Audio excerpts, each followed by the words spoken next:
bienvenidos a Componiendo Valor, tu podcast de inversión. Después de un pequeño parón hemos vuelto. ¿Qué tal, Álvaro? Buenos días, Francisco.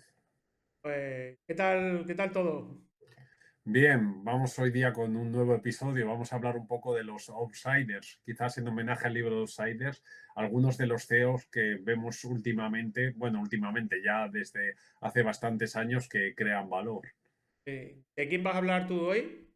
A ver, existen numerosísimos CEOs de los que se puede hablar, algunos muy famosos que todos los vemos, muchos de los que pueden ser de las siete magníficas, incluso otras serie de empresas tecnológicas o no tecnológicas que han creado bastante valor a lo largo de los años, pero yo prefiero centrarme en otros que quizás no son tan conocidos para el gran público, pero igualmente han creado bastante valor. Ahora, en primer lugar, iba a hablar de Tomás Biernacki, que es el CEO de Dino Posca. Quería comentar también de David Curel, que el de Jazz Scientific, y tú a la vez ibas a hablar de Brad Jacobs. De, de- bueno, su última aventura, QXO. Sí, parece que últimamente no le está yendo muy bien, ¿no? Pero bueno, ha corregido bastante la empresa, pero... Sí, bueno, ahora hablaremos un poco de eso. Vamos a adelantar todavía. Hmm. Bueno, si quieres comenzar tú, empiezas a hablar de Thomas Bernanke, de Dino Podcast. Sí, Tomás Biernacki es el CEO de Dino Posca. Dino Posca, como sabéis, es una empresa de supermercados en Polonia. Es un poco el sector, no es un sector muy bueno con el retail. O sea, en España, por ejemplo, tenemos el caso de Mercadona, que los márgenes que dan son muy pequeños. En España es un 3%, también porque lo que hacen es que venden mucho. Para eso, con esa rotación es lo que crea valor. Allí es que Dino Posca tiene un ROI de más del 20% para ser un sector malo o muy competitivo, que existe otras cadenas, como Pietroska, como está Carrefour, y cómo lo hace un poco él. O sea, en primer lugar, es lo que se llama como un owner operator, es la persona que ha creado la empresa y que a la vez está al frente. Es una persona relativamente joven porque tiene poco más de 50 años, pero ten en cuenta que llevando todo el tiempo que lleva en la empresa, o sea, de más de 20 años, pues es un CEO que para toda la experiencia que tiene se puede decir que es relativamente joven. Luego, realmente es lo que crece de la forma que tiene que crecer, crecimiento orgánico, todo, todas las ganancias las reinvierte, no da dividendos, apenas es una persona que es bastante controvertido el hecho de que no haya apariciones públicas de él, que apenas se conozca su rostro, aunque han aparecido fotos en internet, no se sabe a ciencia cierta muchas cosas de él. Luego también el hecho que dicen que es una persona bastante tacaña, que ahorra hasta en los pequeños detalles, el hecho de que todas las tiendas sean iguales, que en términos de logística o de ahorro también le supone bastante. Entonces, eso es un poco lo que puede ser perfectamente una persona que otros muchos CEOs pudieran imitar en lo que hace. ¿Qué ventaja competitiva tiene, por ejemplo, Carrefour, competidor que tú? Sí, o sea, la ventaja que tiene la empresa es que tiene la parte de frescos, que tiene pues, lo que es el cerdo, lo que son los productos frescos, que funciona bastante bien porque tiene una calidad óptima a un precio que no es muy alto.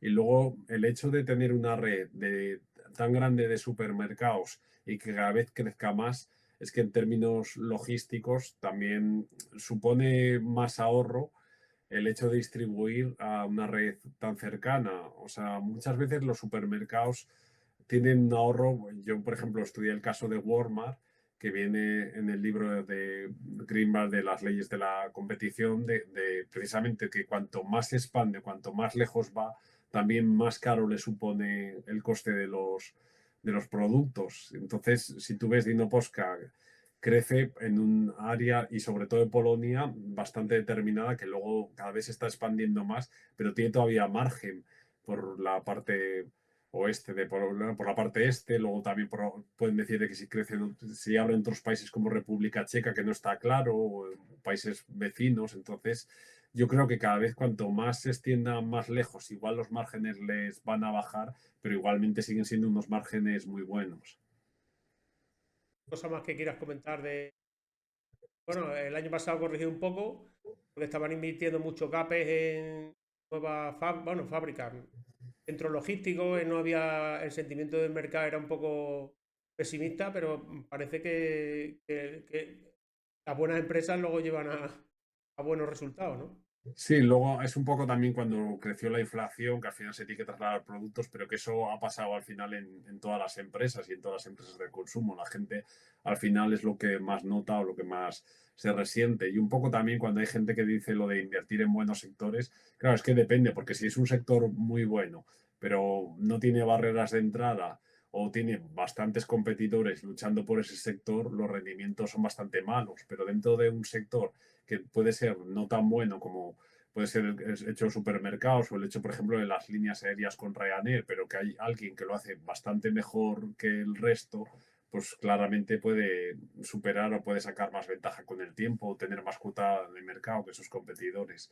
Y luego también que las economías de escala a veces también son no tanto como pensamos a nivel global, sino también en un nicho concreto o en un terreno totalmente específico. O sea, por ejemplo, el caso de Mercadona es un supermercado que está muy implementado en España y se ha hablado, bueno, ahora en Portugal ha crecido de que se tiene que ir a otros países, como se habla de Italia, pero claro, es que replicar también toda esa logística y todos esos acuerdos con proveedores en otro país es bastante complicado y cuanto más lejos vaya, mucho más difícil de replicar eso. Entonces, no es tan fácil la expansión internacional de Mercadona o de otras cadenas de supermercados. Y a largo plazo, como, bueno, nosotros somos inversión de largo plazo. A largo plazo, ¿cómo ve la empresa? Sí, ¿Qué riesgo le ve o cómo ves el plan estratégico que tenga o qué es lo que van a hacer a 5 años, 10 años? sí, ellos van a seguir creciendo, pueden seguir abriendo supermercados. Crecen mucho en pequeños municipios, en pequeñas áreas eh, fuera de lo que es el centro de las grandes ciudades, entonces no tienen tantísima competencia como si estuvieran en otras ubicaciones. Entonces tienen todavía margen para crecer. La economía polaca va bastante bien. Quizás, hombre, también es un país que dicen que pierde población, pero bueno, aún así tiene bastante margen para seguir creciendo, aunque el sector no es muy bueno, pues hombre, si con la competencia no entra en una guerra de precios, sí que tiene margen tanto para crecer orgánicamente como para expandir márgenes. Háblanos tú ahora un poco de Brad Jacobs. Brad Jacob es un hombre bastante particular porque tiene 60 y pico años y ha vuelto a invertir porque dice que había entrado en depresión. Es un hombre de acción. Que te conoceréis, pues yo llegué a través de, bueno, le llegué a conocerle a través de Cana, que primero había invertido en XPO y ahora pues XO, que luego no sé si habrá vuelto a entrar, que hace un par de meses salió.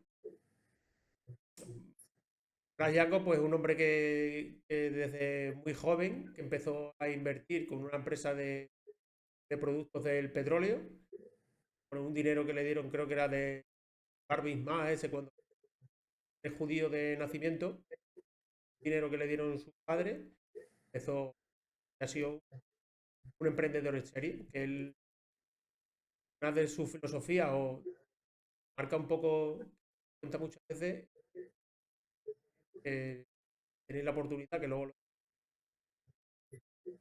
hace, es como hacer un poco como es de su vida personal, de la filosofía que inversión, el estilo de inversión, cómo es el liderazgo y cómo crear equipo. Vida Pero el personal, libro no está ¿eh? traducido, ¿no, Francisco? El libro no está No, traducido en está en español. inglés. Ujú. Es How Many Take to a Few Billion Dollars, creo que es. Sí. O lo pondré en las notas del episodio, por el que es un libro muy interesante y que muchas lecciones interesantes que puedes aprender. Hay es que las vamos, hablaba un poco de que él practica mucho la meditación y el yoga, y nos parecemos, hasta ahí el parecido entre los dos, ¿eh? Que creo que él dice que él siempre, que la meditación tiene muchos beneficios para él, que le da claridad mental y cuando tiene situaciones que está de mucho estrés, pues le a liberar. También tiene una filosofía de siempre estar aprendiendo continuamente. Muy curioso. él le importa mucho el tema de la psicología para tratar con los equipos, con la persona. Figura de Michael Adam o Albert Einstein, eran, eran psicólogos.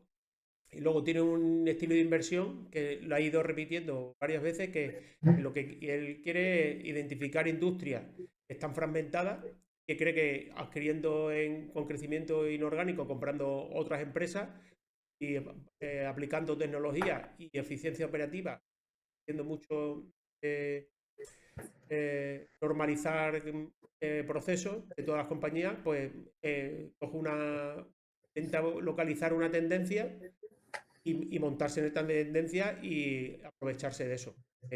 Luego es un tío bastante humilde y comprometido con el negocio. Intenta alegrar, hacer equipos que sean altamente cosas curiosas, que identifica como varios tipos de personas con los que trabajan, los tipos A, los tipos B y los tipos C. Tipo A es como la persona que dice, "Se me ve esta persona del trabajo, vamos, no duermo por la noche". Luego los B dice, bueno, se va, lo puedo medio sustituir. Y luego los tipos C, eso no los quiere. Él y su ideal es tener todo personas de tipo A en su equipo. Sabe que es muy difícil, pues haga alguno tipo B, pero C no quiere tenerlo. Quien dice Ok. que cuando tú tienes personas y tienes que despedirlas, porque al final porque no hay un feeling entre dos personas, que siempre que sea con él humilde y te trates bien, que no le despidas de malas maneras ni esa. Luego también, para la forma de contratación, pareció muy curioso que habla de ello en el libro. Tiene que trabaja con él, no sé si había trabajado en el servicio secreto o en la CIA, y le hacen como que tiene siempre en las entrevistas. De hecho, cuando van a contratar a un alto directivo, le hacen muchas entrevistas hasta estar totalmente seguro de quién van a contratar. De hecho, hasta que no están 100% seguros, no contratan a nadie. Prefiere tener el puesto vacío a contratar a alguien que no puede encajar con el grupo. Que al final, quizás por perder un poco de tiempo, le ganas luego a la hora de contratar. Se cumple la máxima de contrata despacio, despide rápido, ¿no? Sí, correcto, correcto.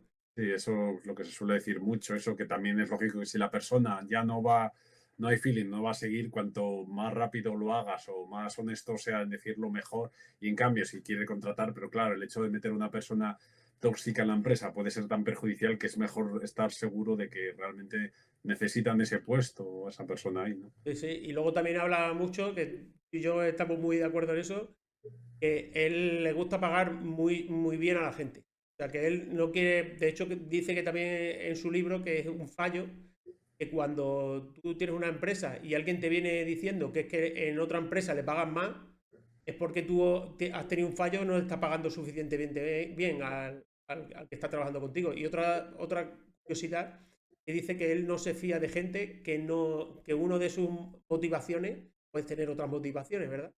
Pero que una de sus motivaciones tiene que ser el dinero. En los negocios que se mueve, si una persona no le mueve el dinero, dice que duda un poco de tener la motivación de que le guste trabajar, siente retos, pero también tenga un punto de conseguir. Además, dice que con él hay mucha gente que ha ganado mucho dinero, hay varios cientos bueno, cientos.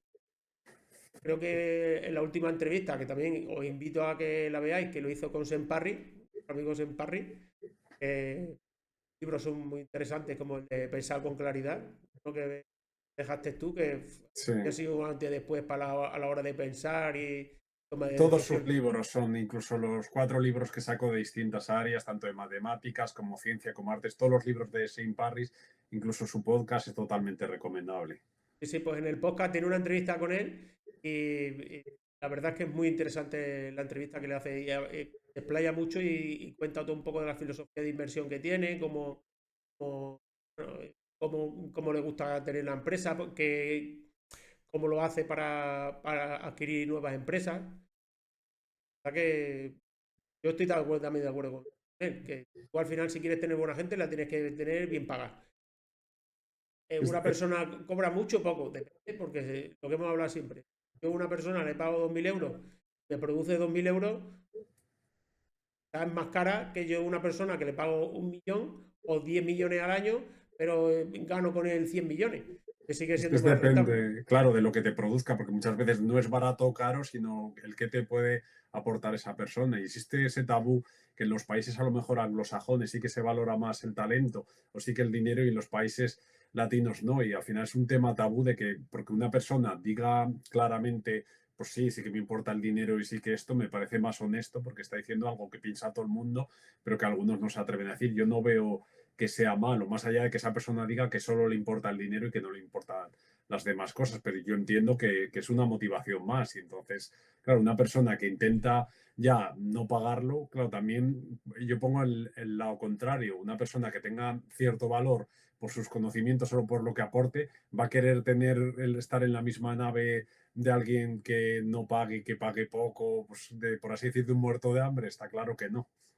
No, él lo tiene claro, que hay que pagar bien a la gente. Y intenta buscar a lo mejor en cada sección que tiene él y no le importa pagar. Igual que cuando compra una empresa, para abrir, hablaremos de él, que es como un adquiridor en serie, le gusta pagar un precio justo. Ahí también es un poco con la filosofía de Charlie Munger y Warren Buffett, que a ellos les gusta pagar el precio justo por una empresa. De hecho, cuando han tenido que pagar, una de las ventajas que cuando tú tienes ya una reputación de que compras una empresa y no intentas sacar hasta el último dólar de ahí, la gente quiere trabajar contigo.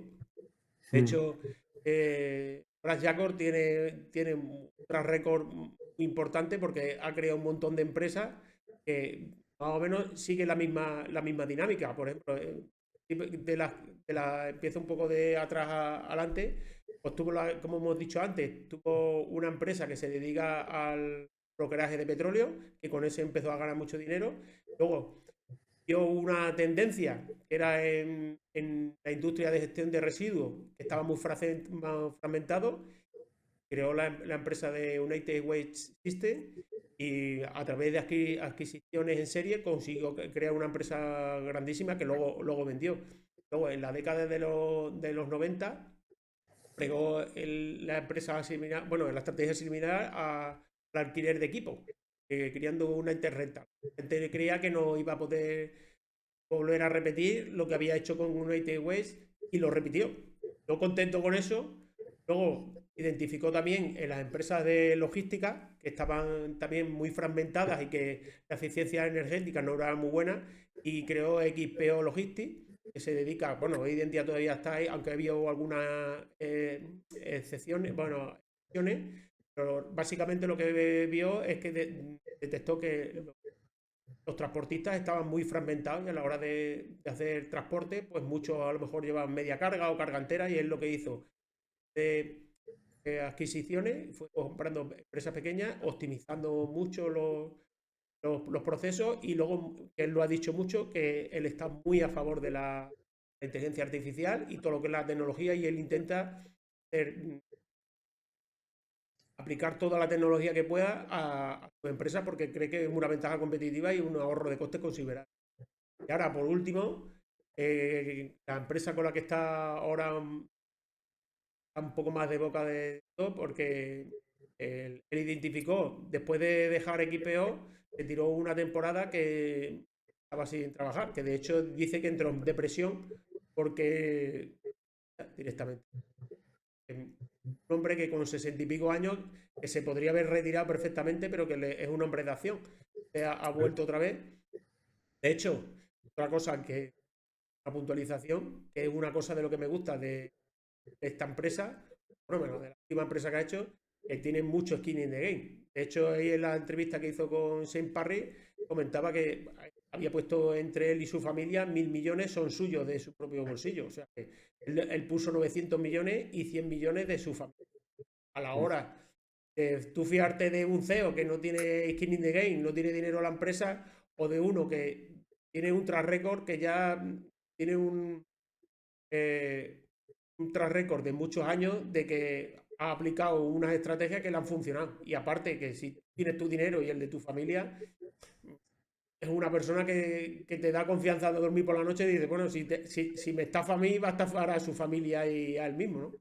No, Y, está claro que al final es lo que dices tú de la persona, ya sea por testosterona o porque le va la acción, de que una persona que ya no le mueva solo el dinero, sino también el hecho de levantarse y crear cosas, que eso yo creo que para mí es lo más importante, más incluso que el skin in the game en cualquier empresa, que tengas una persona que diga que tiene ese pensamiento a muy largo plazo de siempre querer hacer cosas. Yo el que voy a hablar ahora también es un poco así, que es una persona ya mayor pero sigue pensando a muy largo plazo. No es Warren Buffett, pero sigue un poco esa filosofía. bueno, ya si quieres, termino yo un poco hablando de QXO, que es la última empresa que ha abierto. Eh, Hay novedades, las últimas novedades que, bueno, que creó una empresa, compró como una carcasa de una empresa que ya cotizaba en bolsa, cambió el nombre a QXO y ha estado hasta hace, bueno, este mes ya se ha cumplido, ha intentado en varias ocasiones comprar, bueno, vamos a puntualizar. ¿Cuál es la visión que tiene él ahora con QXO? Pues él identificó que la industria de materiales de construcción está muy fragmentada y él calcula que es una industria con unos 800.000 millones de dinero que está ahí en manos de muchos players. Él vio que había una tendencia que él se podía, que por ejemplo en Estados Unidos hay muchas casas que ya son muy antiguas, va a haber que reformarlas, y es lo que vio que era un mercado muy potencial. Y ya está intentó comprar una empresa francesa que no le salió, y ahora ha habido ahí con una empresa de techo, a Bacon, pues al final ha conseguido después de mucho tiempo de pelear con la directiva que no quería, pues ha terminado de conseguir la adquisición.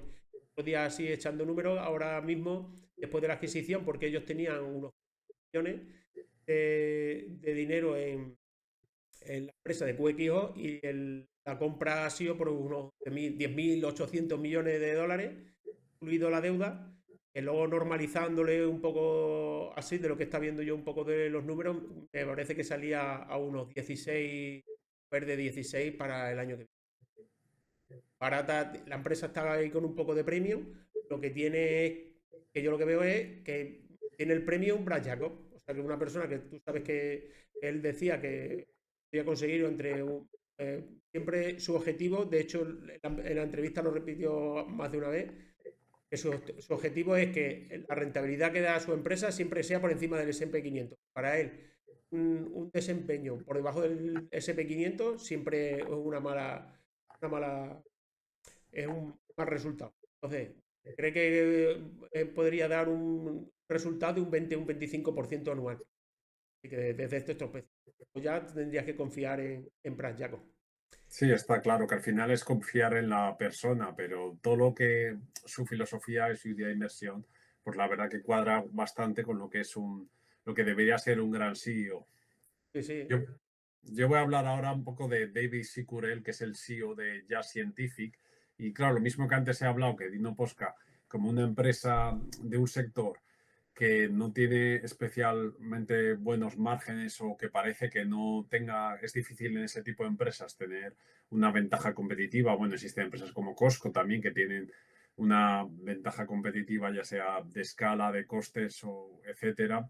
Pero esta empresa, claro, porque crece un poco por modelo de adquirir otras empresas de crecimiento inorgánico y normalmente las empresas que crecen con crecimiento inorgánico suelen estar penalizadas por el mercado ya bien porque han sobrepagado por las otras empresas o que no saben muy bien o les han entre comillas medio engañado con lo que han comprado o ya sea porque no han podido integrar la nueva empresa dentro de las sinergias de la nueva empresa o porque no han sido lo suficientemente capaces de crecer por sí mismos que tienen que comprar otras empresas.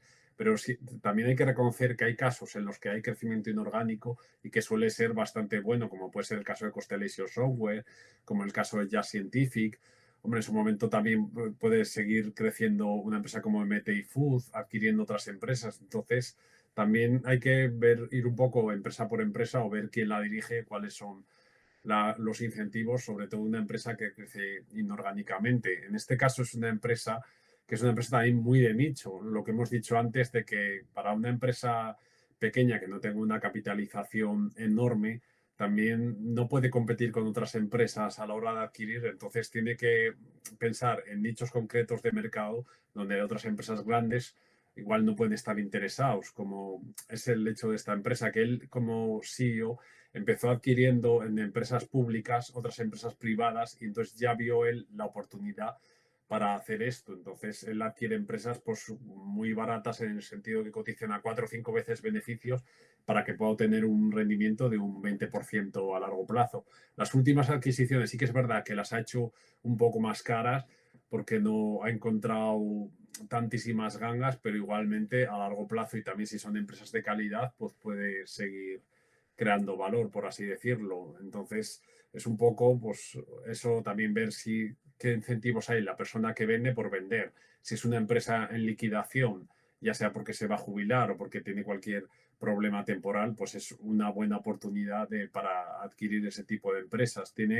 Es más bien el hecho, yo creo que lo bueno para una persona que adquiere otra empresa, igual que si tú en tu vida como consumidor compras algo, es que tú no tengas a lo mejor la necesidad de comprar ese algo o que lo tengas durante X tiempo sin comprar nada hasta que no se te presente la ocasión de comprar algo barato. Es como si tú en Amazon lista de SEO pones una serie de productos que igual no tienes necesidad a corto plazo, pero luego ves que tiene una rebaja enorme y entonces con esa rebaja sí que te interesa comprarlos. Pues un poco así, yo creo que el no verte obligado a comprar algo, sino prácticamente cuando se te presente la oportunidad también puede ser eso en acciones, el hecho de estar parado durante mucho tiempo hasta que veas algo que realmente sea una ganga y entonces un poco comprarlo. Esperar a la bola adecuada, ¿no? Te tiran mucha bola como en el béisbol, ¿no? Que no sea Warren Buffett o Charlie Sí, Munger que lo decía. Esperar a la sí, sí. bomba adecuada. Claro, para eso también hay que tener paciencia, que es algo que aunque hay gente que le puede parecer lo más sencillo, a otros puede parecer lo más complicado.